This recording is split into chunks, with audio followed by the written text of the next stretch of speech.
see, I'm so loyal to people. Maybe I'm loyal to a fault, but I'm so loyal to people that when somebody's slightly disloyal to me, I look upon it as a great act of horror. And how are you different than you were 3 or 4 years ago?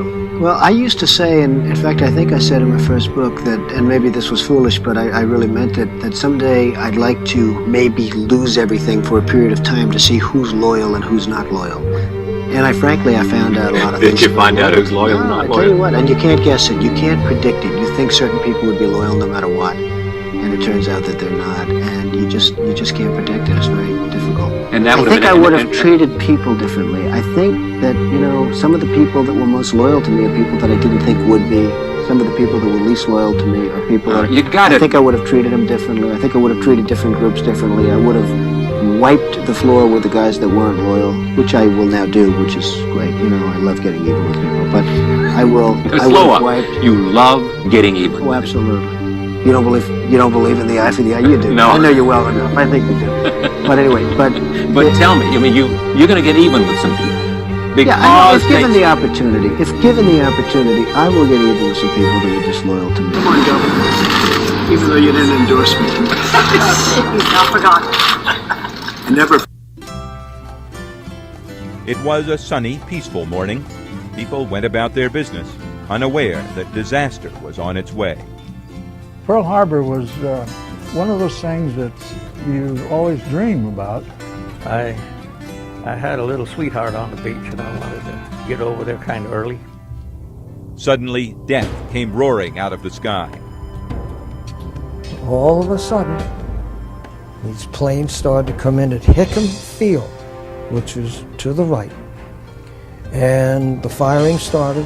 I thought it was the Navy just practicing until I got out and seen go whizzing by. And I said, Forrest, what's going on out there? He said, I don't know, but all hell was busting loose. In minutes, thousands were killed or wounded. I said, there's our ships. I said, they're sinking. And I said, then look at Ford Island. Ford Island was one mass of fire and smoke. That's all you could see on the whole island. And I was just hanging there, just with my arms onto the line. And I looked down, and if I'd drop about 40 feet into a sea of oil, burning oil. The lives of millions and the future of America were changed forever. It was 60 years ago. It was December 7th, 1941. It was Pearl Harbor.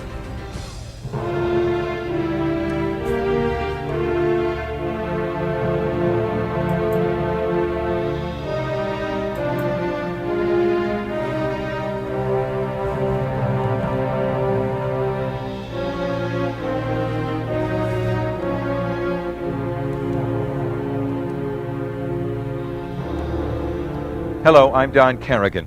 The place called Pearl Harbor has a profound meaning for Americans. Like Bunker Hill and Gettysburg and Normandy, it has become a permanent part of our national memory. And the events of December 7th, 1941, propelled the United States into the overwhelming event of the 20th century, the Second World War. For those who were there and lived through the ordeal, Pearl Harbor became a defining moment in their lives. In the next few minutes, you'll meet some Maine people who were there. And while time has healed most of their wounds, it has not dimmed their memories. For 60 years, they have all been remembering Pearl Harbor. 1941, the world was coming apart. War raged in the Atlantic and Pacific. Germany and Japan continued their march to domination of Europe and Asia. America was not at war, not yet. But Americans were all tuned in to what was happening in Europe, to Hitler's sweep across the continent, to the fall of France, and the gallant defense of London during the Blitz. If we had kept together after the last war, if we had taken common measures for our safety, this renewal of the curse need never have fallen upon us. President Franklin Delano Roosevelt wanted desperately to help the Allied nations. But the American people still hoped to avoid war. The country was still recovering from the Great Depression. And after all, there was no direct threat to the U.S. mainland. So in an effort to aid our Southeast Asian allies, Roosevelt cut off the shipment of oil and raw materials to Japan. Emperor Hirohito decided that was an act of war.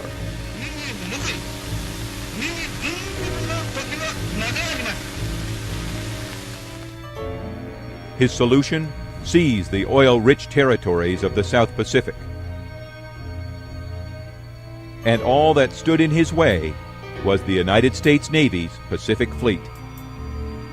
So by the spring of 1941, the Japanese plan was in place. A surprise attack on the American fleet at its home base, Pearl Harbor, on the island of Oahu in Hawaii.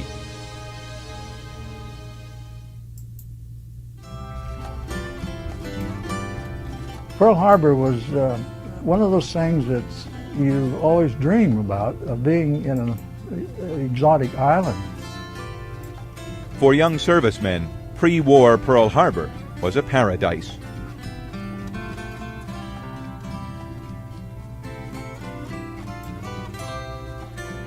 Robert Baker was an electrician's mate on board the battleship West Virginia. My brother and I, when he was on there, we used to play tennis every Sunday. We'd go over to the naval base courts and play tennis. Pearl Harbor had been a refuge for the U.S. Navy for a century. Its nearly perfect anchorage offered protection for ships and a strategic location to reach across the Pacific. By 1940, Hawaii was a U.S. territory, and the Navy had transformed the harbor into a huge base. By December of '41, Pearl Harbor was filled with nearly 100 ships, submarines, destroyers, cruisers, aircraft carriers, and the big guns, the 8 occupants of Battleship Row. It was great duty. It was great duty for a youngster right out of college. John Winken was a young naval officer on board his first destroyer. For the star athlete and future coach, Hawaii was a playground. Got to play golf, got to spend a lot of time at the Royal Hawaiian Hotel, and there was a surf club there. And we used to play volleyball, and I learned to body surf. Not everyone was happy to be in Hawaii. Frank Tremaine was a reporter for the United Press. Tremaine and his new bride, Kay, were assigned to Honolulu at a time when reporters wanted to cover the war in Europe. It was a very pleasant assignment, but the war was going on in Europe, and I really would much preferred to have gone to Europe, but they asked me to go there to Honolulu, and it was a step along the route. Much of the world was already at war, and U.S. involvement seemed likely.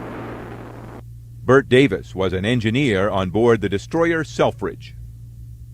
The crew aboard the Selfridge was made up for the greater part of old Asiatic sailors, and they had lived out in the Orient all that time, and they all had stories to tell about the Japanese Navy and what it was doing out there. When Japan first started clashing their cymbals, why, they were the ones that said, we're going to have to get them one day.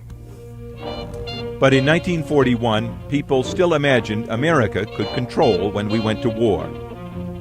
And while there were coastal defenses in Maine and in Hawaii, most people felt safe on American soil.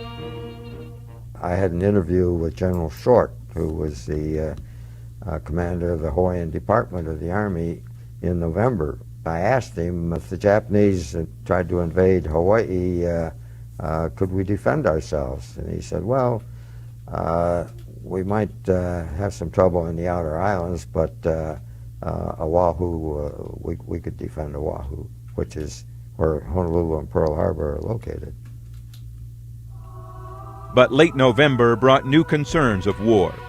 Negotiators in Washington struggled to reach a settlement with Japan. Quietly, some in the Pacific started to worry. Sergeant Irwin Crocker had transferred from the Coastal Artillery in Maine to work in the photo lab at Hickam Field, next to Pearl Harbor. 27th till December 5th. We were on an A1 alert. They posted the bulletin board, says as soon as close to wartime footing as possible without alarming civilian populations. And I can see that just like your history.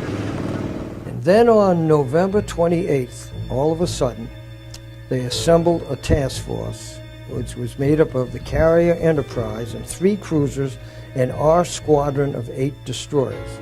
We set out to sea, and the direction seemed to be towards the Philippines. As soon as we came out of Pearl Harbor, Admiral Halsey on November 28th, 1941, sent a message to all ships, and this was the message: be prepared for war at all times. From that moment on, you sensed that something might happen. And even as John Winkin and the task force cruised toward the South Pacific, a Japanese fleet with 6 aircraft carriers was bearing down on Hawaii from the north. Saturday, December 6th, the destroyer Selfridge was returning to Pearl Harbor. Her mission lasted longer than expected, and the Selfridge was low on fuel. We had to mix the last of our lube oil and diesel oil together with our bunker oil in order to make port, because we didn't have enough fuel to get back in port.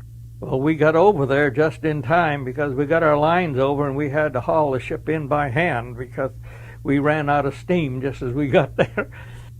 Across the harbor on the battleship West Virginia, the crew got some good news. One of the guys come down an electrical repair shop, and he had a newspaper from Honolulu. The headlines on that newspaper was, "Peace looms in Pacific." And this was about 12 hours before they was attacked. We were supposed to get underway on December the 6th at 6 o'clock. And about 5 minutes before we was to cast off, the word came through that we was to abandon the sea detail because we was going to stay in port. Well, that made us pretty happy. That Saturday night was a time to relax and play.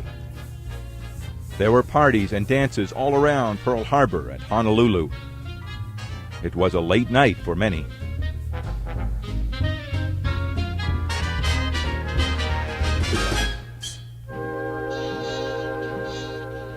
Kay was in an evening gown. I was in a white dinner jacket. The military were wearing their white mess jackets, all the ladies in formal gowns.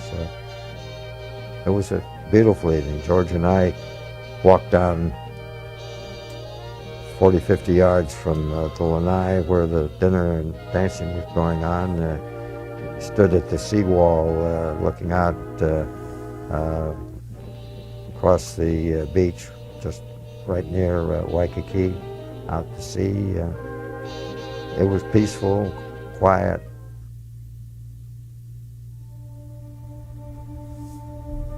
Sunday morning dawned clear and sunny. Most on shore were sleeping late. On the 83 ships anchored in Pearl Harbor, it was a typical morning.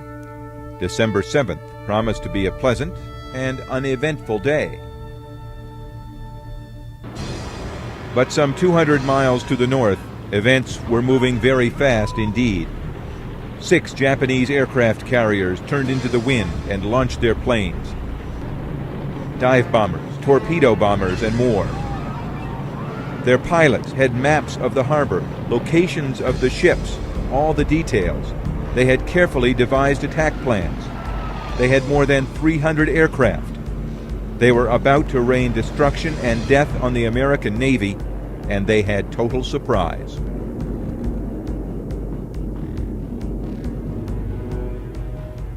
I was on the fantail shining my shoes getting ready to go ashore.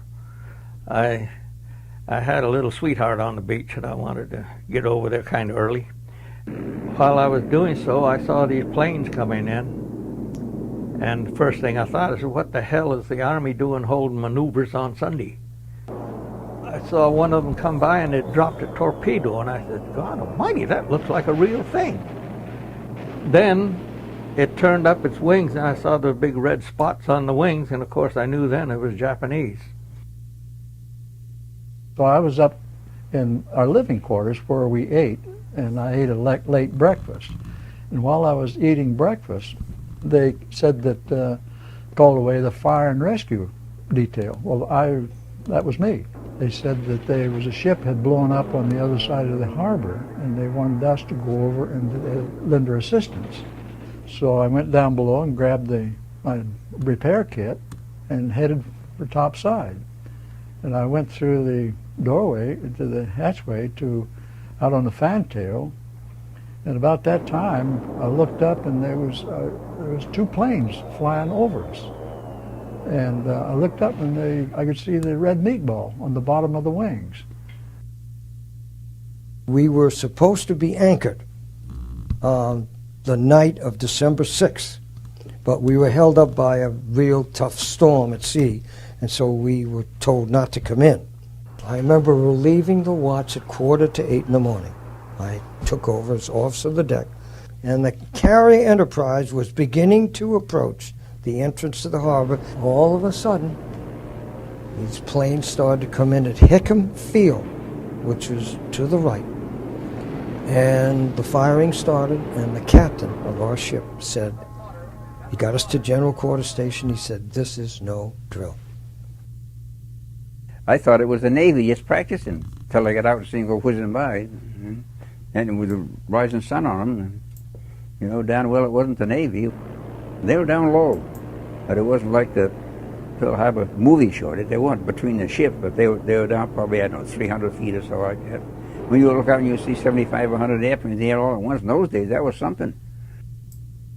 7:55 on Sunday morning, after being out late, I was pounding out to sleep, and I was awakened by booms, anti-aircraft fire, really.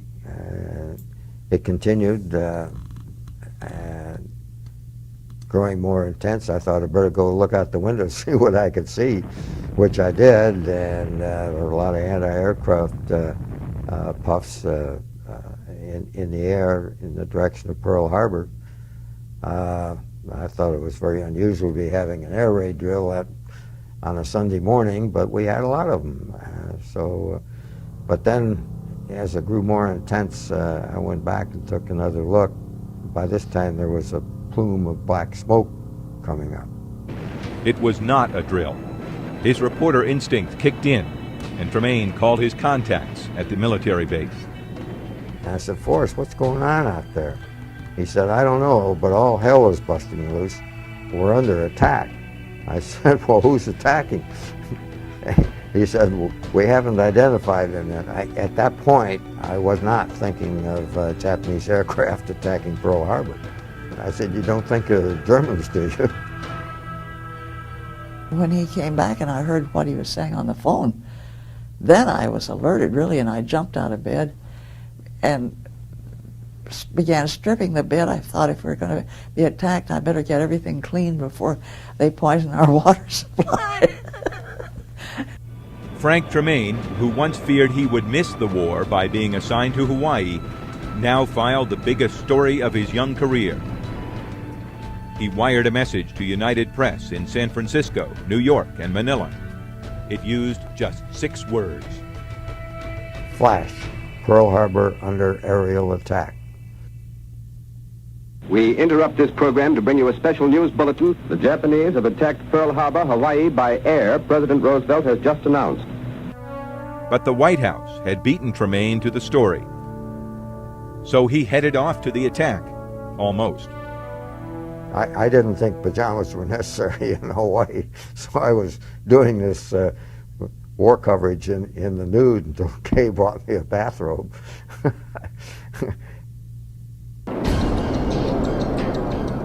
Out in the harbor, all hell was breaking loose. Japanese airplanes dropped torpedoes and bombs on Battleship Row. Smoke and explosions filled the air. American anti-aircraft fire answered back, but had little effect. On shore, the Japanese planes strafed and bombed Hickam Field and other air bases. American planes were the targets here. The surprise was so total, the attack so effective, that most American aircraft were destroyed or disabled on the ground. before they ever had a chance to fly. On the battleship West Virginia, Robert Baker and his crewmates were racing to save their ship. I crawled up about 10 feet through a fresh air duct and dogged down a hatch in there. And while I was in there, there was a terrible lurch. This ship, just like it was jumping out of the water. I knew we got hit then. And the water was coming up in the compartment I was in. And I was in water probably up to my knees, and the rest of the crew was mostly down on the port side, close to the bulkhead. I tried to get them to come up where I was, and they couldn't because they had linoleum on the deck and there was oil on it. They couldn't stand up. And I kept hollering at them, swim, swim. That's the last I remember. Machinist mates in the next deck had to go through our compartment to go topside.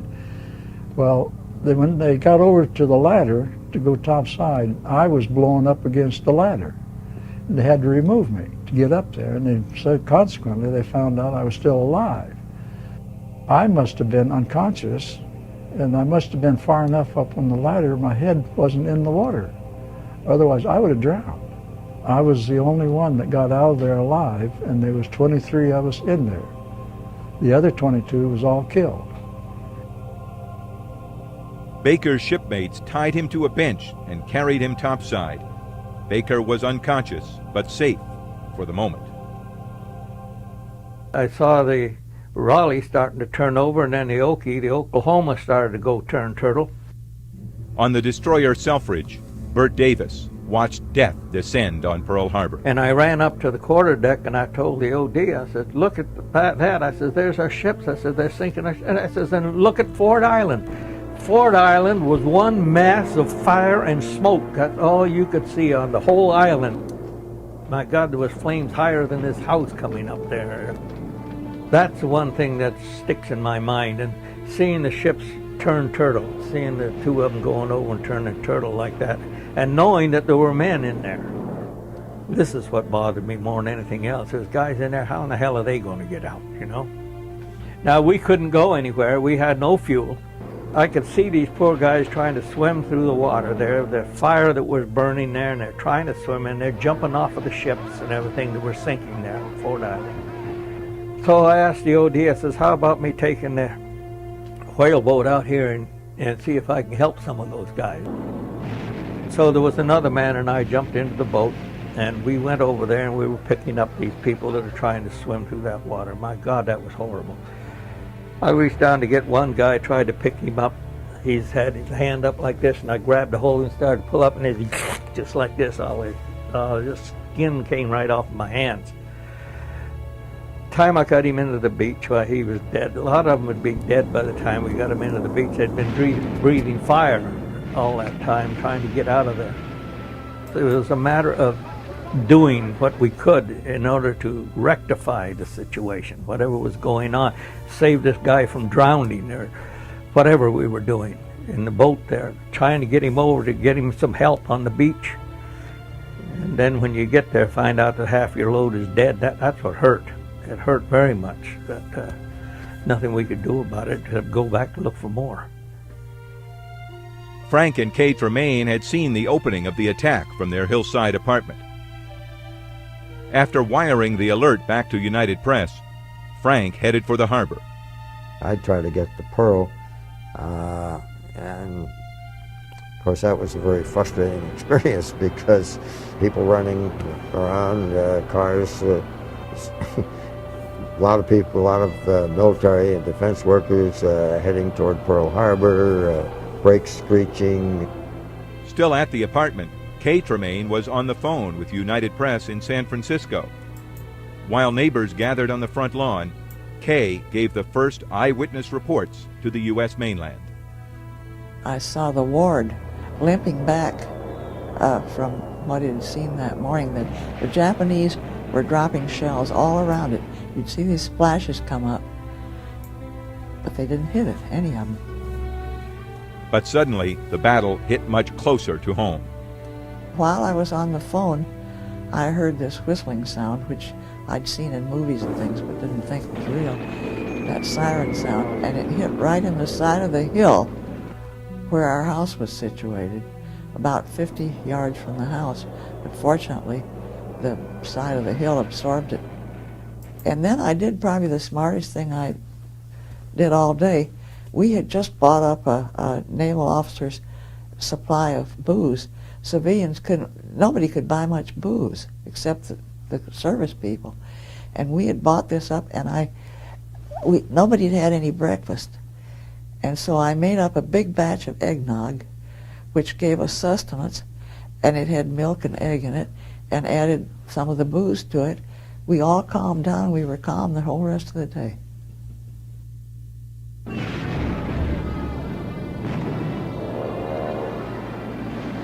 I began to get awful hot. It brought me conscious. I found out that there was fire all around me, and I was tied down to this mess bench. On the battleship West Virginia, Robert Baker was fighting for his life. Just kept tugging at the knots and everything to get untied. But I was still about half unconscious when I was doing this. When I got loose, why, I started to go up on the forecastle deck because the fantail deck was beginning to flood because the ship was sinking. Well, I started up them decks, get up there, and I tried it twice and got knocked off. You know, they were so panicky, they just shoved me to one side because I wasn't but half unconscious. Finally, I made it. I was able to see a lot of things that was happening around me, things that you would never even would dream was happening. Bombs going off, ships being, you see, blowing up. And, well, it's just a lot of things. If you could just imagine what devastation would look like, that's what it was. The Arizona was in back of us. There was so much debris from the Arizona. A lot of it was blown over on the West Virginia and set it on fire. And it was set afire from stem to stern. And the fire burnt for about 30-some hours before they could get it out. Within minutes, the West Virginia would suffer 9 crippling torpedo hits. The battleship was engulfed in flames and sinking. The order came, abandon ship. Well, I looked over the sides, and every time I look over there, why, if I went overboard, why, I'd have to dive into oil that was all on fire all the way around me, around the ship. So I said, well, I'll scoot across on the hawser lines over to the Tennessee. So I was still about half unconscious. I had a desire to live. I guess that's what you'd call it.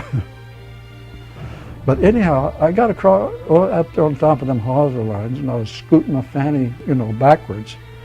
And I got it right where there's a little bit of sag in the middle. And I got in there, and there was a concussion from something. I don't know what it was. It was a bomb that exploded close by. And it rocked me right off of it. And I was just hanging there, just with my arms onto the line. And I looked down, and if I dropped, I'd drop about 40 feet into a sea of oil, burning oil. And I could see my life just go in front of me. I was losing my strength and my consciousness fast, and I could see I wasn't going to make it. And there was a crew on the Tennessee was egging me on. Come on, you're going to make it. Come on, you're going to make it. And I had a web belt on, and some guy went out on the lines and grabbed my web belt about the time I went unconscious. And he held on to me and dragged me aboard the Tennessee. And when I got aboard the Tennessee, why, they hauled me down to the sick bay, and I was down there probably for the rest of the attack. At Hickam Field and the other air bases, damage was severe. Irwin Crocker was scared. Damn scared. And we're sitting scared as an idiot. Christ, you don't know, you're going to get the next one, get you, what's going on? You have no place to go. Well, in the barracks, they're bombing the barracks. As the first wave of attackers flew off, Crocker grabbed his camera and headed for the photo lab. Well, I was taking pictures. I ran into Dudley, the sergeant, in the photo lab with him, and he hollered, "Here they come." Well, I thought he meant to strafe us again, but he'd seen the sun shine off the bombs, apparently. They dropped them, and we run like Hell, get inside the barracks, 500-pounder through the roof, knocked me, probably me at the wall right at the corner, and I come to, and this staff sergeant is standing in the doorway, he's smoking a cigarette.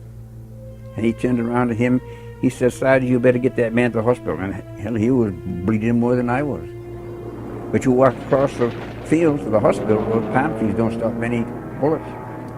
And you get on the porch there at Hickam, had mattresses there, guys laying on the mattresses, all wounded, arms off, legs off, dead, dying. Well, I don't know, I put 4 months in the hospital of it. Had that worst one there, and a piece went in here and out the back of my neck, and that finger busted a ricochet bullet.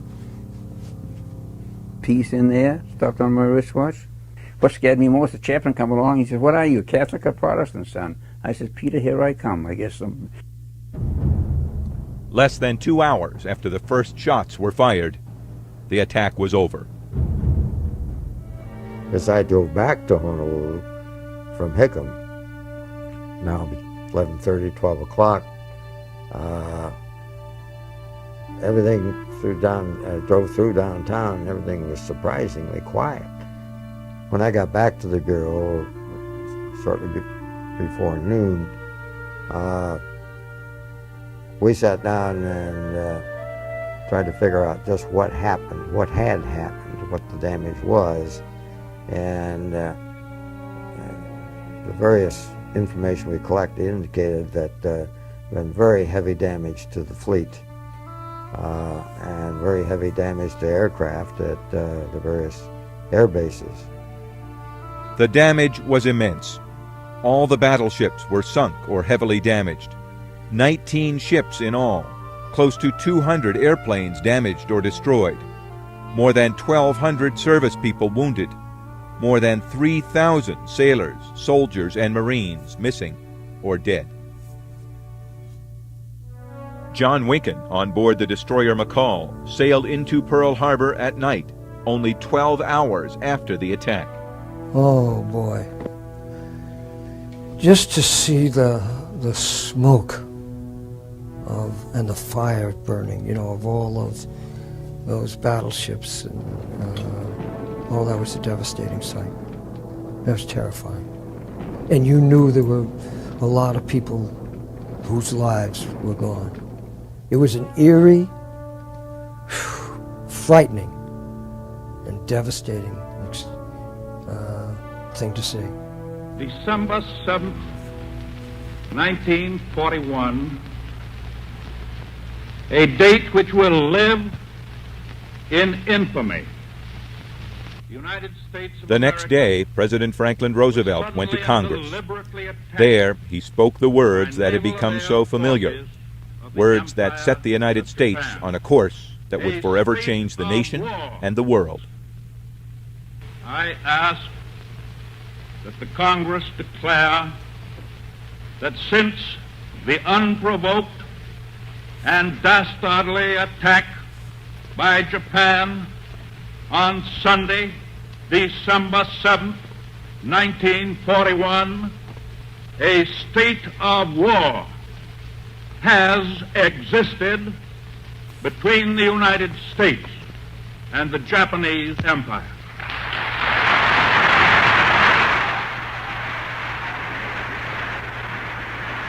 America was at war. The next day, Germany and Italy joined their ally Japan and declared war on the U.S. The Japanese attack on Pearl Harbor was executed perfectly. Surprise was total, and the attackers had virtually a free hand to bomb at will. But their plan was flawed. They succeeded in crippling U.S. battleships, but the Japanese planes neglected the huge oil storage facilities on shore. If they had gone over there and blown up the oil fields that we took oil from aboard these ships, we'd been out there without any fuel for those ships. The Japanese realized that was one of the blunders they made. And they were unable to attack a single American aircraft carrier.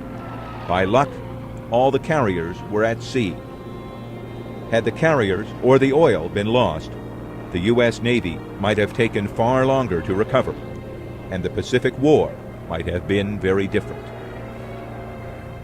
it seemed to me that Pearl Harbor was a chosen opportunity to, I suppose, devastate us. And I guess the Japanese figured by crippling our battleships, they were really crippling us. And yet, I felt they could have crippled us beyond that point. We would have had a difficult time recovering from that. And it seems the Japanese did not anticipate the force of an angry America. For months, Japanese diplomats in Washington had been carrying on negotiations with the U.S., even while the secret attack was being planned. And the Japanese ambassador had scheduled a meeting with Secretary of State Hull for December 7th. At the same time, Japanese planes were dropping bombs on Pearl Harbor. The sneak attack by the Japs really caused a binding in this country of young people and old people that I've never seen to this day. Galen Cole was a sophomore at Bangor High School. First thing Monday morning, we were called into the Bangor High School auditorium, the entire class, and the principal told us what it meant. We heard President Roosevelt speaking to Congress on the radio, and our lives were never the same again.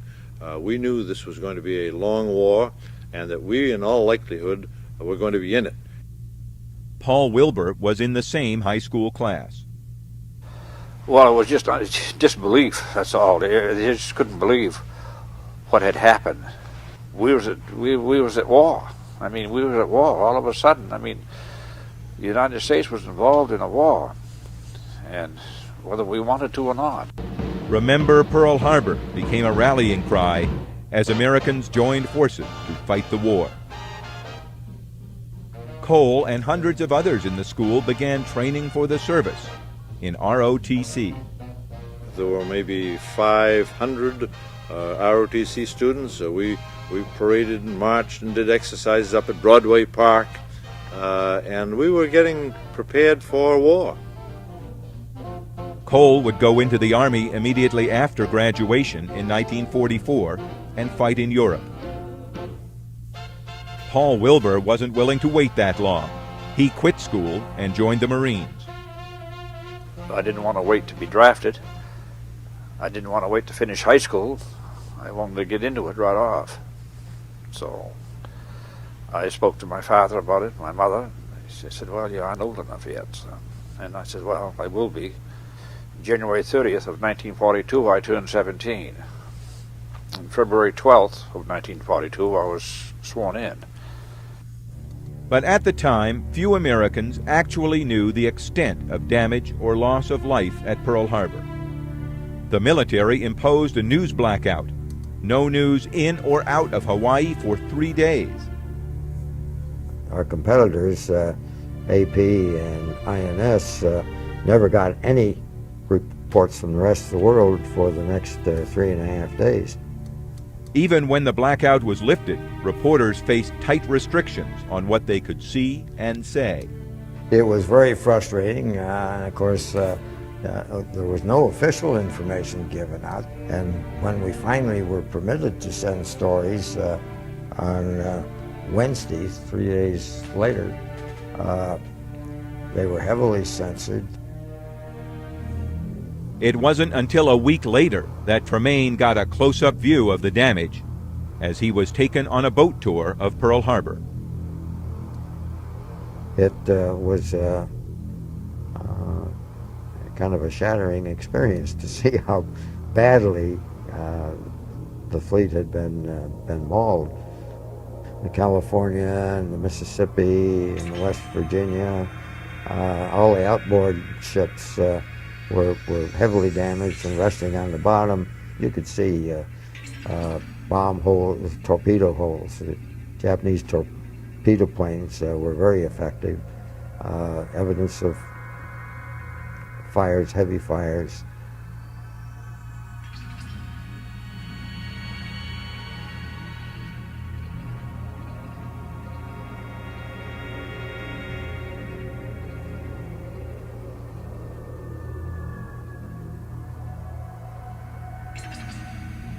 The wounded learned of the damage in their own ways.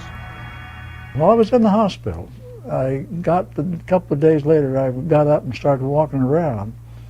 And I looked out the window, and there was a tennis court. My oldest brother and I used to play tennis on every Sunday. Right in the middle of it was a Japanese plane that had got shot down and crashed right there in the middle of our tennis court. Robert Baker went back to sea with a Purple Heart. Irwin Crocker got one too, after 4 months in the hospital. If you live in the country, you got to be willing to fight for it. You want the benefits, but you can't fight for it when you get out. There was little time to think about the past. The country was at war. In the Pacific, the U.S. fought back. There were some very dark moments for the American forces, including the fall of the Philippines. But slowly, we began to gain the upper hand. A series of crucial naval battles badly damaged the Japanese fleet. And then the Army and Marines began fighting across a series of islands, stepping stones toward the Japanese homeland. It was a terrible, frightening, and deadly business. There wasn't one day of action in 56 months of action in the war that I wasn't scared or worried about getting through the day. I think we were one of 5 out of 289 destroyers later in the war that weren't damaged by a suicide plane. Now imagine those odds. Unbelievable, those kamikaze things. I remember one time I'm keeping station on a ship. It was a cruiser, and I'd walk to the other side and come back. Boom, gone. The cruiser was gone? Right down the middle of it. You know, bang. That was terrifying. That, to me, was the worst part of the war, the suicide plane. Realistically, besides Pearl Harbor, besides the Coral Sea battle and the Midway battle, we was in 23 battles. They called them contact with the enemy. When the invasion of the Philippines was happening, why, we was up in Lingayen Gulf. Pretty soon at night had come, and we was stationed about halfway up the straits. And we was to intercept any ship that got by the initial first line fire. And pretty soon we could see a big ship was firing on the other side of an island. I could see the flames from the guns firing and hear them. I asked anyone, I says, can anyone on the line tell me what battleship's doing all the firing? And they said, yes, it's the West Virginia. That was the first time that she had got any action since December the 7th. She was sunk in Pearl Harbor. So there it was, the old West Virginia, over there firing and knocking those ships right out of the water as soon as they come through the straits. When we made the beachhead on Bougainville, the ship stayed off there for 3 days and 3 nights, and those big guns never stopped. 72 hours, day and night, those guns went. You would have thought there couldn't be anything on that island still living. Now, when we hit Bougainville, the boat I was in, the one on either side of me, was blown out of the water. Ours made it ashore. The minute we hit the beach and they dropped the front of those boats and we started toward the jungles, Japanese planes come in and started strafing the beach. You hit the ground, of course, and the bullets spattering all around you. As soon as they go by, you jump up and you keep going, if you haven't been hit. It's a scary thing. It's a scary thing. The Japanese were pushed back to their home islands. The American forces were preparing to invade when the decision was made to use the atom bomb.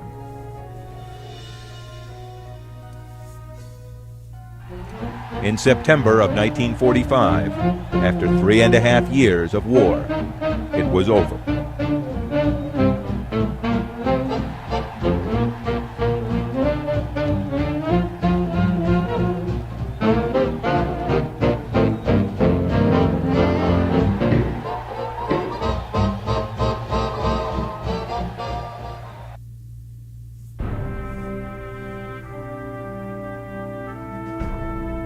The surrender of the Japanese on the Missouri was the most impressive moving ceremony that I've ever witnessed or been a part of. Frank Tremaine, who saw the war start, also got to see it end on board the battleship Missouri for the surrender. I was seated on a 16-inch gun turret right over the veranda deck where the ceremony took place, maybe 20 feet above it. See the officers assembled. Of course, the ship is full of seamen and Marines, all hanging from every vantage point. The Japanese delegation coming aboard. MacArthur made another very brief speech in which he said that science had made weapons that should never be used in war again. There should be no more war. And my destroyer, the Cowell, USS Cowell, was anchored not too far away. I could look through binoculars on the bridge of my destroyer. I could look through and see the ceremony on the Missouri. And the Japanese turn away, carrying their copy of the surrender with them. And off in the distance to the south, there's a roar, and it gets louder and louder. And an Echelon 9 B-29 Superforts, and then more and more. And then other planes, Hellcats and Wildcats and Mustangs and dive bombers and torpedo bombers. 1,000 planes, more or less, flying overhead, and they fly up the bay and over Tokyo, and that is when the ceremony really was over. That was a thrilling moment. It was nice to know we finally made it. They had survived, but they would forever carry with them the scars of war and of Pearl Harbor. People expected war to take place, but on a more honorable basis, not a sneak attack. We would have been as much opposed to America had we sneak attacked Japan. Declare war and go to war. That sneak attack by Japan has lived with our generation for a lifetime. The memory of that surprise attack led to one of the country's scars from World War II, the internment of thousands of innocent Japanese Americans. I'm sorry to say that, but I mistrusted the government. I did, because I thought that they had held information back from us that we should have had. They knew what was going to happen. And I think that they deliberately let it go on there so they'd have a good reason to go to war. I must say, from my perspective, that the war, the breakout of the war, did not totally surprise me. You just had a feeling, particularly after getting that message from Halsey, and he having our task force constantly on the alert. I mean, from November 28th on, we were ready. I mean, we were alerted to the point where if anything was happening, we were going to be ready. We weren't going to get caught short. At least our task force wasn't. So somebody knew something. But whether the attack could have been stopped or earlier warning given, it now seems inevitable that the United States was destined to enter the war and to emerge from it as a superpower, a role we have not relinquished. Pearl Harbor became engraved on the national memory, a permanent image of heroism, destruction, and death, and the pain of having been caught by surprise. The nation promised it would never happen again. Why is it important for people to remember Pearl Harbor? Mainly so that it won't happen again. Do you think it could happen again? Yes, I think it could happen again. And it makes me worry about who's the next one in line. I don't know who it'll be or where or anything else, and I hope I don't even live to see it, but I'm afraid it might happen again. 60 years later, America suffered a new day of infamy. The September 11th attack on New York and Washington was even deadlier than the Pearl Harbor attack. But the surprise, the shock, the way the terrorist attack both stunned and united the country, these things were all eerie reminders of what happened that Sunday morning so many years ago. Second Pearl Harbor, only worse. Imagine 6,000 people in one of those 2 buildings. Gives you goose pimples. There are certain parallels. A sneak attack, totally unexpected, but then there are so many differences. At Pearl Harbor, all of the casualties were military, whereas the victims of the September 11 tragedy are 99.5% civilian. It was an act of war, yes, but it was an act of war by whom? Who specifically is the enemy, and how can we attack him? When Japan attacked Pearl Harbor, we knew exactly what had happened. The Japanese Empire attacked the United States. There was no question. I mean, we knew what it was, we knew who done it, and we knew what had to be done. But on September 11th, you didn't know where to go. Who do you blame? I mean, what nation is involved? People in the United States and the rest of the world had used their imaginations to think about what happened at Pearl Harbor. On September 11, the whole world was looking at pictures of it as it did happen. Today, a new generation of Americans faces an uncertain and frightening new world. They are uniting in the face of a threat that has suddenly hit very close to home. My guess would be that this act of terrorism and the things that may follow will leave a greater scar on the people of the world than Pearl Harbor did. Americans have a way of rallying when their lives are on the line.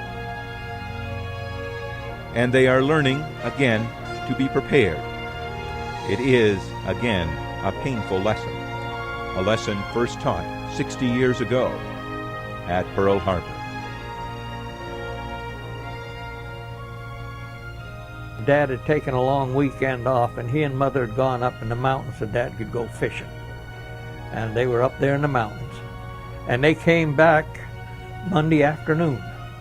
And they came back by, there was this little note on the door that says, "I'm well." And Dad said, "What the hell that's all about?" And they didn't know about it until they went in, and then they got the paper out. They had all the papers stacked up where they had been gone. And he got it out, and they read the paper about the attack on Pearl Harbor, and here's this note from me telling I'm all right. When I went to see the movie Pearl Harbor, I was so touched by these high school kids, boys. They'd come up to me and want to touch me, and shake my hand. And that generation.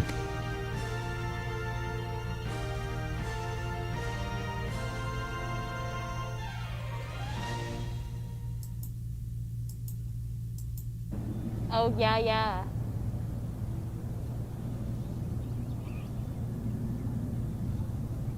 Above and beyond the calls of fame, right?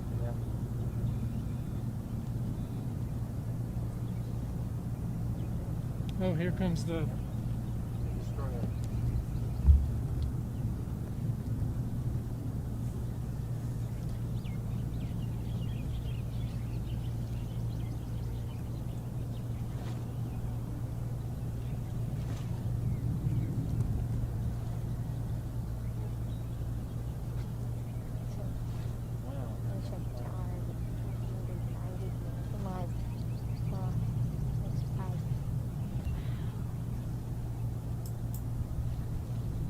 When was this built? Yeah, this one guy. My best guess is about 2009. It's not that old. So, what exactly consists of pass and review honors? So normally it would be one of the veterans would actually be saluting the ship, and the ship would return us to this year it'll be Admiral Marino, who's the practical commander, who's just saluting the ship as it goes by. Oh, so he'll be in the memorial, or? He's there, right there in the remembrance circle. Oh, gotcha.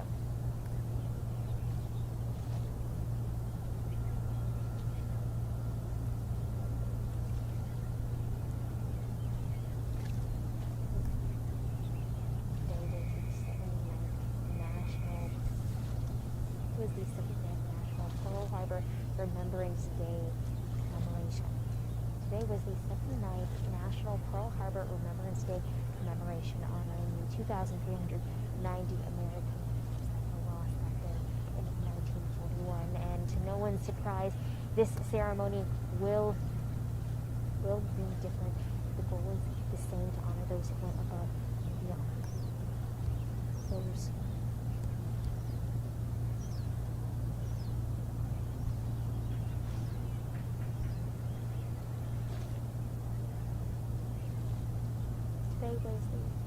Today was the 79th National Pearl Harbor. Today is the national. Today is the. Seen thousands of people gather for the ceremony, but it was closed to the public. Only a small number of speakers and veterans were in attendance. Most of the ceremony took place virtually. This is the first December 7th ceremony to follow the nationwide commemoration of the 75th anniversary to end World War II. There will be a moment of silence.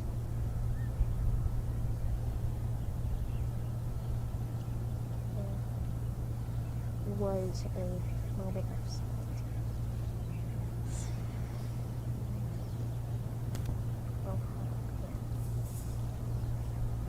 Missing man. Nation. Well. Also was passed. Yeah.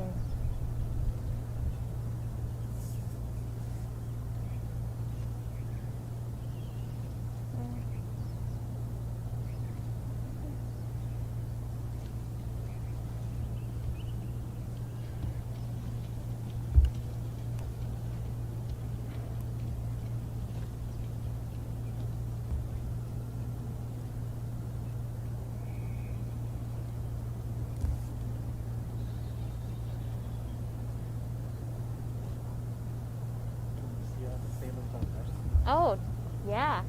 They're in their service whites.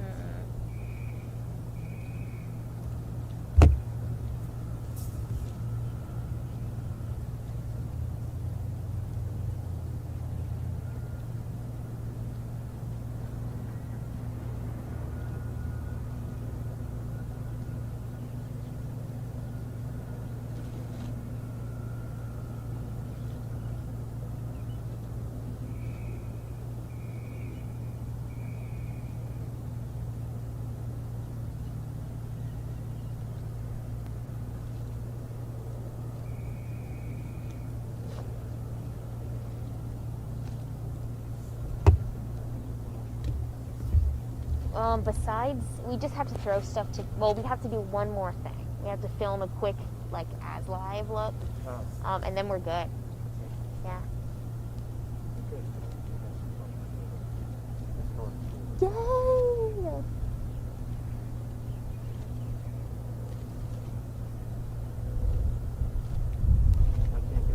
Is known as a kahu. Today, we are pleased to have for our invocation a Hawaiian blessing offered by Kahu Kanahele.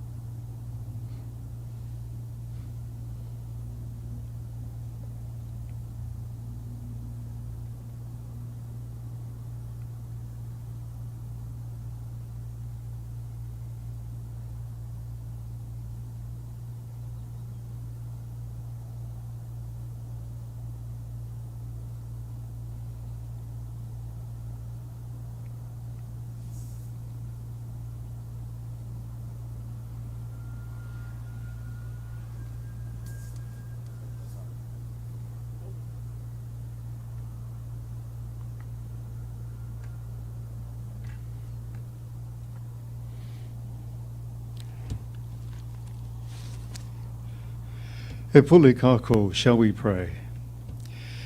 Ke akua kamakua mauloa o Kalani, our eternal Father in heaven, behold Hawaii, behold this very sacred day in which we all gather. Behold the memory that we must always perpetuate within ourselves, physically and spiritually, forever. Never forget December 7th.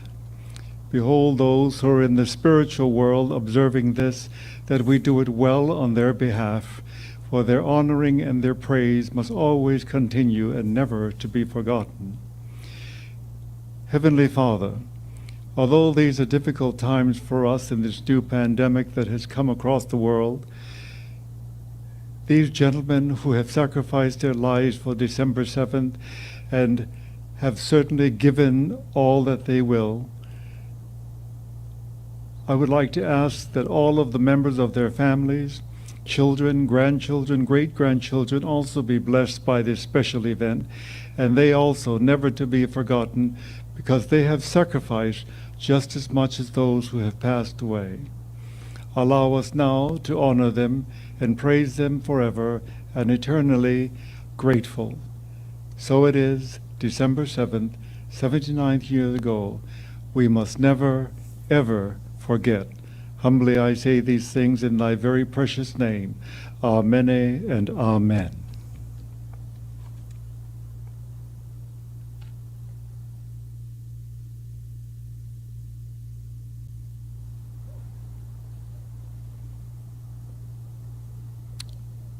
Thank you, Kahu.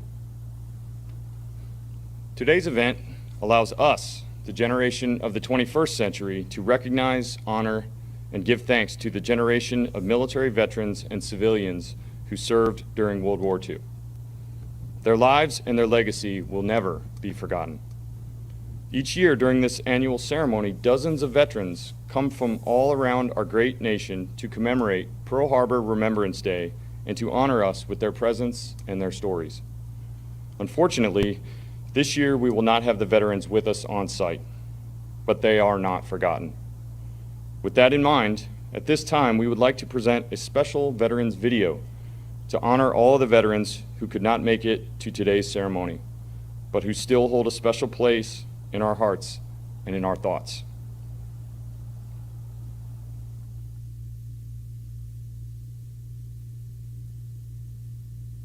Hello, I am Lou Contra, a World War II veteran and Pearl Harbor survivor.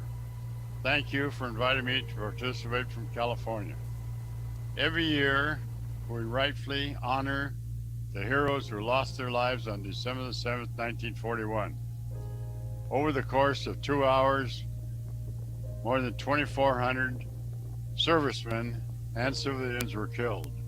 Almost half of them went down with the USS Arizona, remained there on this day.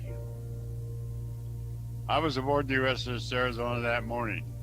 Afterwards, I was sent to places and did things until the end of the war, or 1967, when I retired and discharged. But for thousands of people, the first day of the war was also the last day they saw of it. The loss of those lives showed us what was at stake. At the same time, their courage ignited a spark that rallied Americans all across the country and redefined the meaning of service. Today, I have the distinct honor of introducing and remembering World War II veterans, both past and present. Each of us bears a unique story. Some of us were drafted, many of us volunteered. Some people had to fight for the right to serve and even prove their loyalty. Many were asked to make the same sacrifices, despite unequal treatment, leaving them to fight for victory both abroad and at home. Each of us joined for different reasons: honor, validation, a sense of duty, and venture financial stability. But we all share something in common. December the 7th, 1941 changed our lives. Not just for those of us on the USS Arizona or at Pearl Harbor, but throughout the United States. It affected those of us who served, as well as our families, our friends, our neighbors. Millions of Americans were mobilized overnight, traveling thousands of miles to answer the call. Many look on roles they had never dreamed of. Some who had never set foot beyond city limits were now crossing oceans. The war introduced a new realm of possibilities, opportunities that hadn't been available before, but also terrible dangers that in the call of duty, often making the ultimate sacrifice for our fellow Americans. Those efforts not only earned the title of greatest generation, but also set a new standard of service for those who haven't followed. It is a great honor to recognize the men and women who were a part of that history, especially to those who didn't get to see the legacy they would have left behind. Thank you.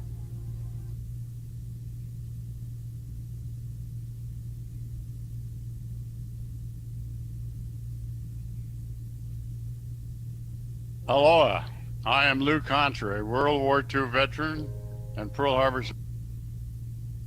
Today,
Well, I hope you enjoyed that. Hello, everyone. I'm honored to represent the National Park Service and welcome you to Contemplation Circle at Pearl Harbor National Memorial for this National Pearl Harbor Remembrance Day on the 79th anniversary of a day that changed our world forever. I'd like to offer a special welcome to the invited dignitaries joining us online today. The Honorable David Bernhardt, Secretary of the Interior, the Honorable David Ige, Governor, State of Hawaii, Honorable Brian Schatz, U.S. Senator, Honorable Mazie Hirono, U.S. Senator, the Honorable Tulsi Gabbard, U.S. Congresswoman, the Honorable Ed Case, U.S. Congressman, Admiral Philip Davidson, Commander, U.S.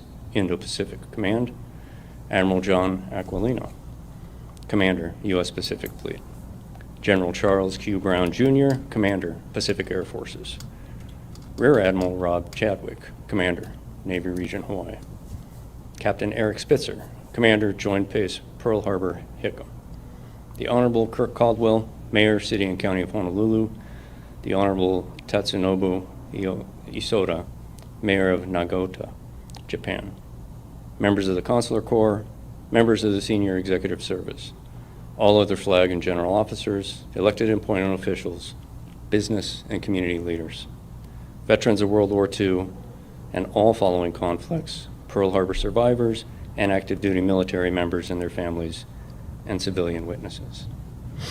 Welcome and thank you for joining us online and in person today. Today, as we recognize and reflect on Pearl Harbor Remembrance Day, we are in the midst of yet facing another but very different world-altering event, a global pandemic.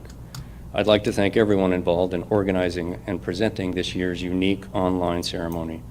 Our key partner and co-host of this ceremony, the U.S. Navy, deserves a big virtual round of applause for all their hard work and dedication. Thank you, Navy. The National Park Service is proud to stand with you today to honor those who gave so much. During the preparation for this ceremony, those working on planning and implementation were dismayed by the restrictions we needed to take to keep everyone as safe as possible. Over the last few months, as we watched the pandemic get worse, we slowly dialed back on the on-site footprint of this ceremony for the sake of safety. We had to make some hard decisions,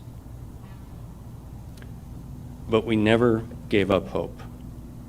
In that hope, we found new opportunity. An opportunity to reach many more people than we could have by simply focusing on an on-site ceremony. The hope we held months ago grew into an amazing effort through partnerships to bring not just this ceremony, but a whole array of programs and events live streamed and recorded over this past weekend. While there's no replacement for an in-person event, we hope the online content can help people connect to the important stories and history we have to share. These programs were intended to reach a widely diverse audience to make the story of December 7th as relevant as possible, to a world learning again to make sacrifices and to rebuild.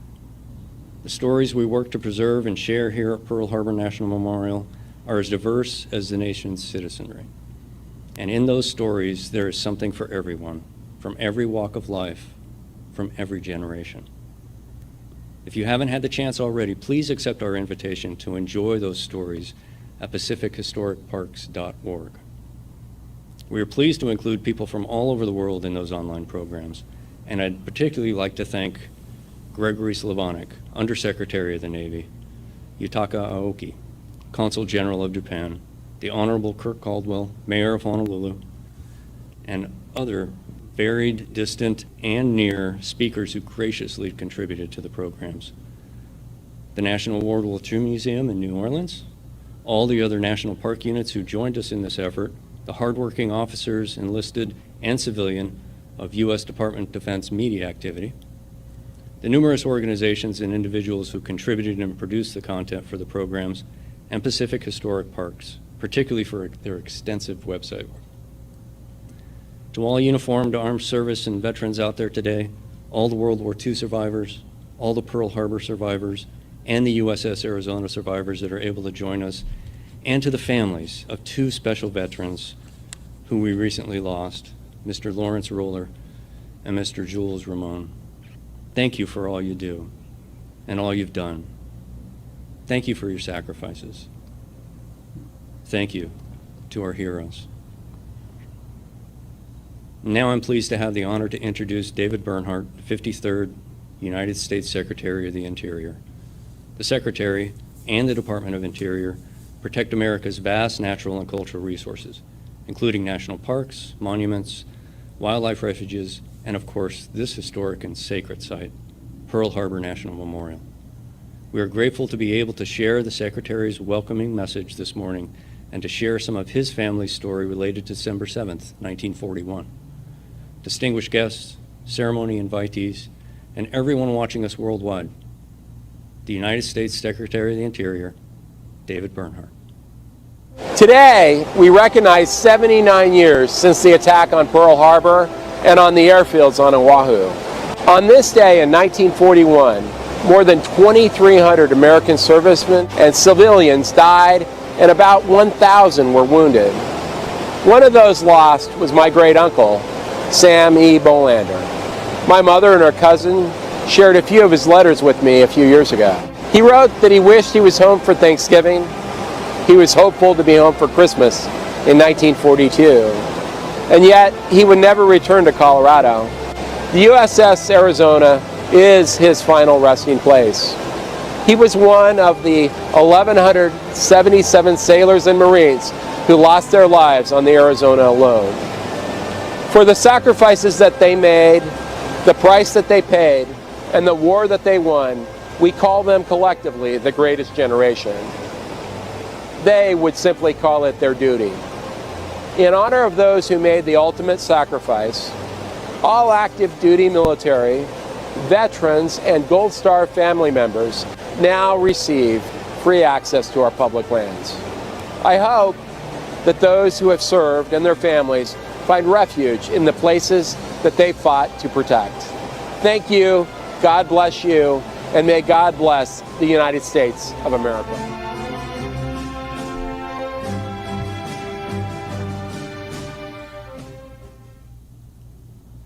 Thank you, Secretary Bernhardt, for contributing that video welcome. Now I'd like to introduce our U.S. Navy co-host for this event. Rear Admiral Chadwick is a surface warfare officer with numerous at-sea and ashore assignments. As Commander, Navy Region Hawaii, he oversees installations on Oahu and Kauai, Joint Base Pearl Harbor Hickam, and Pacific Missile Range Barking Sands. As Commander, Naval Surface Group Middle Pacific, he provides oversight for surface ships homeported here in Hawaii. Ladies and gentlemen, Rear Admiral Rob Chadwick.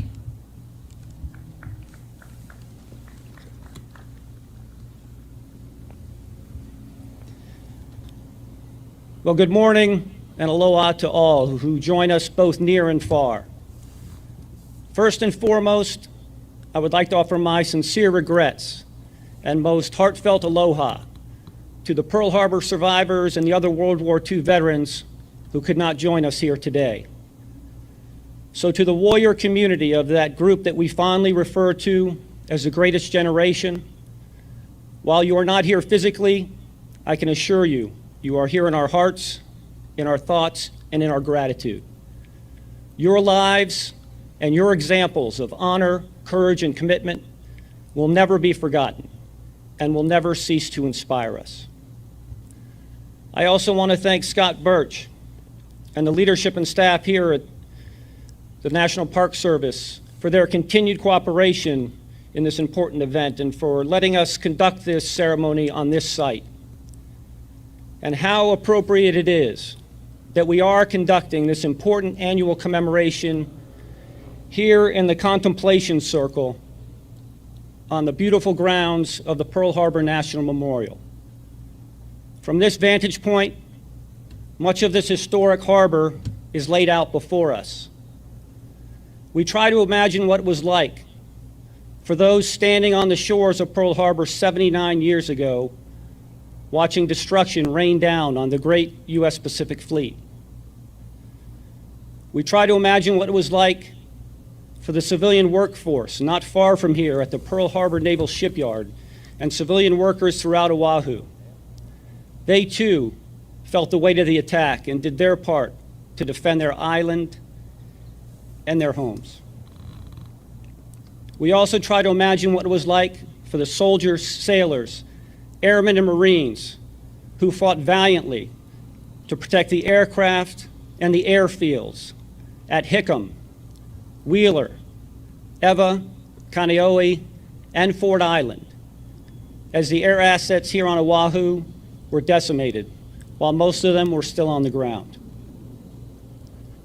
A few hundred feet in front of me is the Remembrance Circle. There you will find the names of every soul lost in the December 7th attack. In that circle, we take the opportunity to remember their sacrifice. And then we come to this circle to contemplate what it means 79 years later.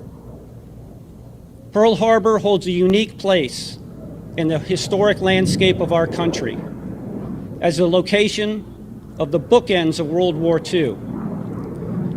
The two iconic symbols, the battleship Missouri and the Arizona Memorial, both serve as powerful visual reminders of the lessons learned by the veterans who fought throughout the war. And they fought valiantly from December 7th, 1941, to the ultimate victory and the sealing of the peace on the deck of the Missouri in Tokyo Bay in September of 1945. The example of perseverance and courage under fire that led to that ultimate victory was forged here 79 years ago by the heroes who endured the horrors of that attack. Today and every day, we remember the brave men and women who worked tirelessly to defend our freedom and secure the liberties we all hold so dear.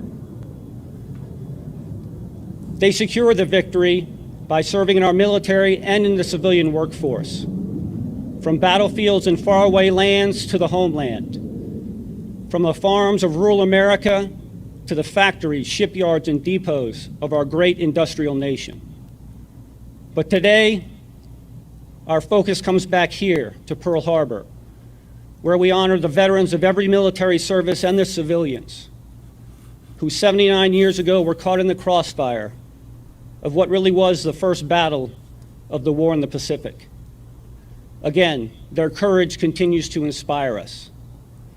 So to all of the Pearl Harbor survivors and World War II veterans who are joining us from around the country and maybe from around the world, I can assure you that all of us who currently wear the uniform understand and embrace the legacy that we've inherited from you. And we strive every day to honor your service with our service. But I will say that all of you are a tough act to follow. Mahalo. And now it is my distinct pleasure to introduce my boss and the commander of the U.S. Pacific Fleet, Admiral John Aquilino.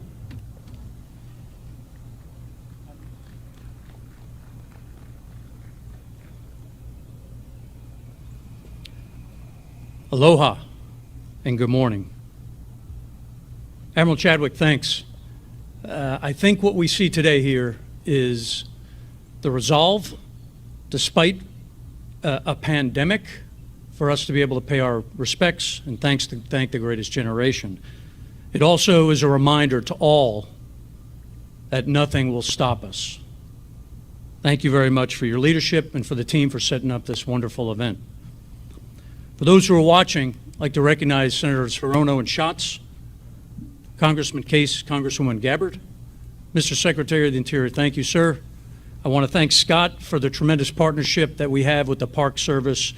These wonderful hallowed grounds look spectacular, Scott, and I know it's your team in combination with ours. Ladies and gentlemen, distinguished guests, and especially our heroic World War II veterans, survivors from Pearl Harbor, thank you for being here with us, even though it may be virtually. You are always in our hearts and in our minds. Today we pause from our day-to-day lives to honor the greatest generation, those whose service and sacrifice guaranteed our way of life. Pearl Harbor holds a unique place in American history. It is truly my honor to be with you here today on this, the 79th anniversary of the attack on Pearl Harbor and the 75th anniversary of the end of the war. From December 7th, 1941 through September 2nd, 1945, Americans and our allies fought on the battlefields across the world to provide the freedom we enjoy today. The attack came as a surprise and took a heavy toll. 21 vessels damaged or sunk, 200 aircraft destroyed, nearly 2,500 personnel killed, and more than 1,100 injured. There are many stories of heroism from the sailors here at Pearl Harbor on December 7th. Those sailors fought with honor, courage, and went above and beyond the call, selflessly taking great risks to defend our shores. One of the most famous stories is that of Mess Attendant Third Class Dory Miller, On board a severely damaged USS West Virginia, Dory carried several shipmates who were wounded to safety. After that, he manned a .50 caliber gun, returning fire until he ran out of ammunition. And then, despite the order to abandon ship, Dory Miller continued to pull wounded sailors out of the burning, oil-covered water, and he personally carried them to safety. For his extraordinary courage in battle, Admiral Nimitz personally presented him the Navy Cross. And in his honor this past year, we named CVN-81 our newest nuclear-powered aircraft carrier, the USS Doris Miller. That's the legacy of our United States Navy and all of our service partners, soldiers, sailors, airmen, Marines, Coast Guardmen, and National Guardsmen. I see that same dedication and sacrifice in our sailors and civilians today. It is bred out of the legacy of our heroes that came before us. Despite this global pandemic, our sailors continue to train and operate far from our shores every day, guaranteeing a free and open Indo-Pacific. Our civilian warriors here in Pearl Harbor Naval Shipyard deliver the ready forces we need to execute our mission. The sacrifices of our sailors from the greatest generation and the sacrifices of our Navy for the past 79 years has delivered peace, stability, and prosperity for all nations around the globe. When honoring those who died, Admiral Nimitz said, "They fought together as brothers in arms. They died together, and now they sleep side by side." To them, we have a solemn obligation. The obligation to ensure that their sacrifice will help to make this a better and safer world in which to live. Today, a grateful nation reflects upon those who went above and beyond.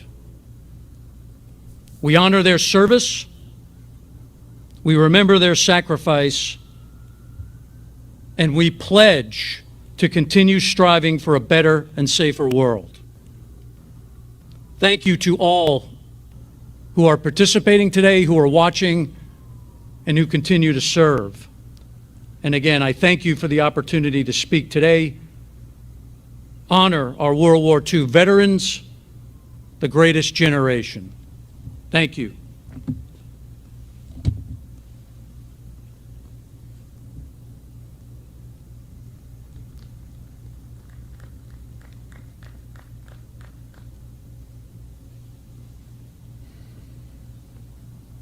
Thank you, Admiral Aquilino.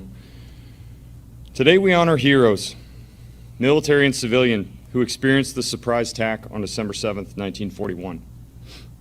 Many lost their lives defending the island, while many others survived to fight in the war that raged throughout the Pacific and around the world. While many history books tend to focus on the Pearl Harbor attack, the entire island of Oahu was shattered on December 7th, 1941, both military and civilian. As I tell their stories, the bell you will hear is from the USS Arizona, one of two bells salvaged from the sunken ship. The territory of Hawaii. On that fateful morning, 49 civilians lost their lives. As a base for all the military services, the then territory of Hawaii and its citizens played a major role in one of history's greatest salvage and repair efforts. Hawaii citizens opened their homes and businesses to servicemen stationed on the islands, and to those returning from war patrols. Today, the state of Hawaii remains a strategic and welcoming home port for our military, continuing to offer aloha to all. United States Army. The brave members of the United States Army fought diligently to defend their posts on December 7th, 1941, and 16 soldiers gave the ultimate sacrifice. In 1941, they served from Schofield Barracks and Fort Shafter to Fort Kamehameha. Today, the U.S. Army continues to play their critical role serving the nation's interests here on Oahu. United States Marine Corps. Many may not realize until visiting the USS Arizona Memorial that a United States Marine detachment made up part of each battleship's crew. A total of 109 Marines lost their lives that day. 105 perished aboard ships in Pearl Harbor, and 4 were killed in action at the Eva Marine Corps Air Station. The Marine Corps continues to serve our nation on Oahu from Marine Corps Air Base Kaneohe, where the Kaneohe Clippers Memorial honors those service members who gave their lives at that base during the attack. United States Navy. 1,999 sailors lost their lives in the December 7th attacks on Oahu. Many sailors met their final resting place in the waters directly behind me while defending their ships and helping their shipmates escape the burning waters. Many more assisted in rescue and recovery efforts in days and weeks that followed. The USS Arizona Memorial stands as a powerful monument to the service and sacrifice displayed on the day of infamy.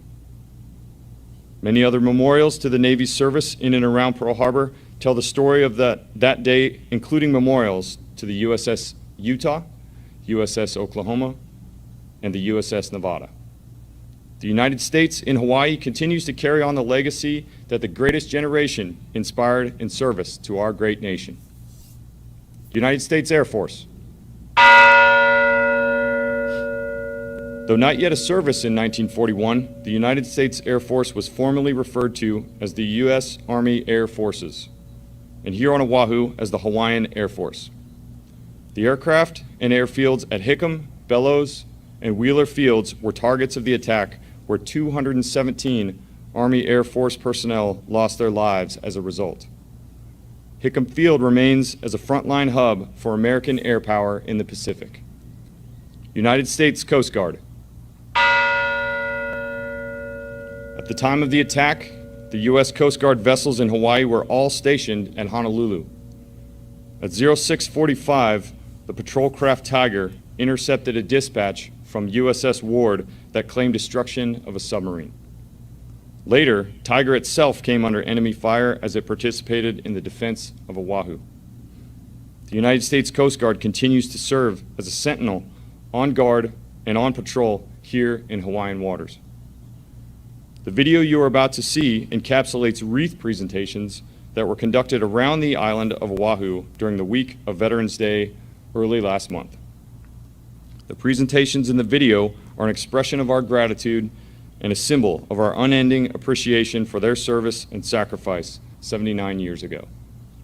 The video is also a recognition of our veterans and current active duty members who continue to serve our country with honor, courage, and commitment. They also represent hope that our future generations may never forget the many sacrifices that make freedom possible.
I would now like to invite Scott Birch, Superintendent of the Pearl Harbor National Memorial, and Admiral Aquilino, Commander, U.S. Pacific Fleet, to honor the two wreaths in the contemplation circle in remembrance of the attack on Oahu 79 years ago today.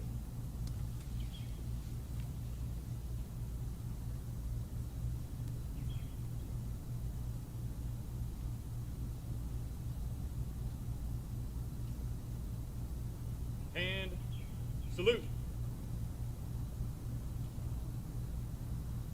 Ready, two.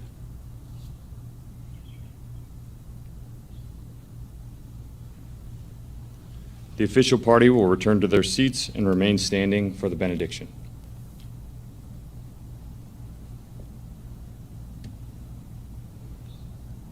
A beautifully restored 1972 Pitts S-2 Alpha aircraft will soon fly overhead, flown by pilot Bruce Mays of Vintage Aviation, whose commitment to use these annual aerial tributes as a way to pay tribute to the countless sacrifices made by those who have served in uniform. We thank Commander Bruce Mays, United States Coast Guard retired, and Vintage Aviation for providing today's tribute.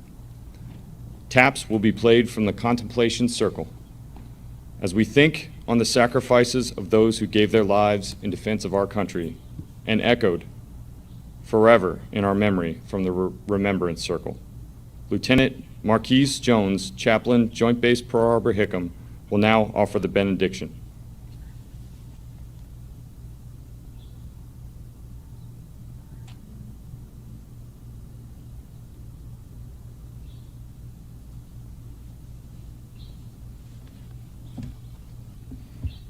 Please join me in our benediction. Let us pray. Eternal Father, strong to save, and swift to hear the faintest of prayers, we pause to honor those 20th century Americans who took up the struggle during the attack on Pearl Harbor and World War II to follow, and made the sacrifices to perpetuate the gift our forefathers entrusted to us, a nation conceived in liberty and justice.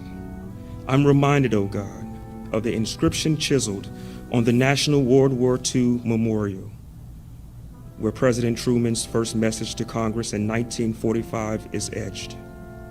It states our debt to the heroic men and valiant women in the service of our country can never be repaid, and it's a service we will never forget. Sacred text proclaims, greater love than no one than this, that they will lay down their life for a friend. And in the face of tyranny, on that December 7th day in 1941, no greater love was shown. Now, Lord, we salute those who went above and beyond the call. Send the Comforter, O God, that we might be reminded that when we are tasked with facing the threats to our great nation, we will stand the watch with the same honor, courage, and commitment of those we are remembering today. Now, Lord, as we depart this solemn place, but never from your sight, continue to grant us victory on land, victory at sea, and victory in the air. May the Lord bless you and keep you. May he make his face shine upon you and be gracious to you. Amen.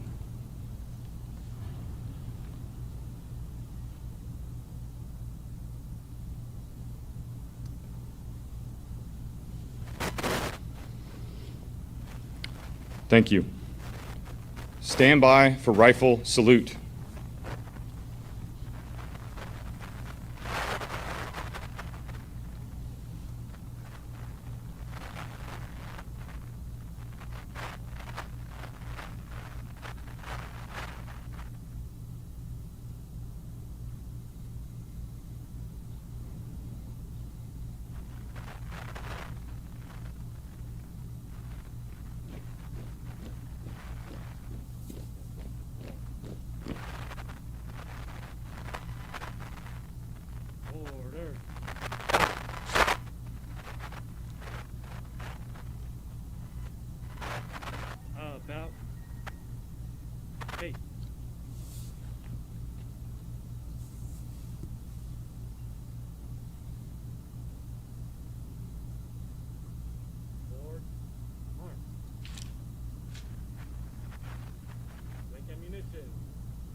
Side boys, post.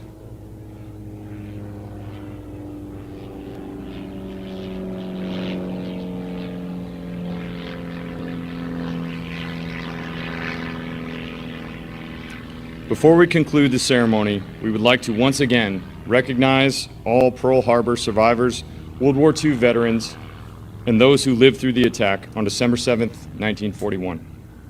On that day, and in the years that followed, you superbly executed your duties at your posts and weathered the storm of war. It is because of you and others like you that we enjoy freedom and liberty in this great country. A grateful nation salutes you today. Hand! Salute!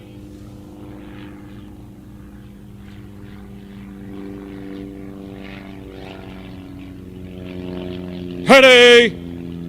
2! On behalf of the National Park Service and the United States Navy, thank you for viewing today's special observance of the 79th anniversary of the attack on Oahu and remembering the sacrifices made by those who served here on December 7th, 1941. To those who are watching our ceremony through our online broadcast, we extend a sincere aloha. This ceremony would not have been possible today without the critical assistance of the Pacific Historic Parks and the Defense Media Activity. Please remain standing for the departure of the official party.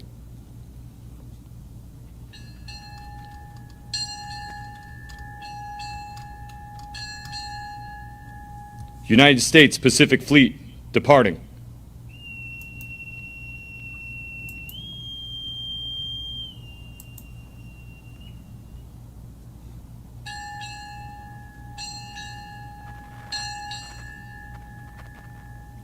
Navy Region Hawaii and Naval Surface Group Middle Pacific departing.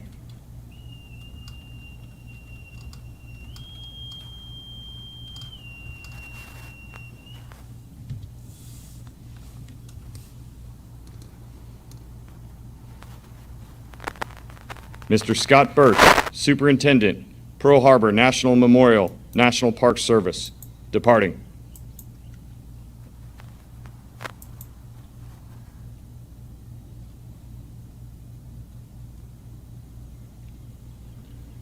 This concludes our ceremony. Thank you for watching, and please enjoy patriotic songs performed by the United States Pacific Fleet Band. Thank you, and have a wonderful day.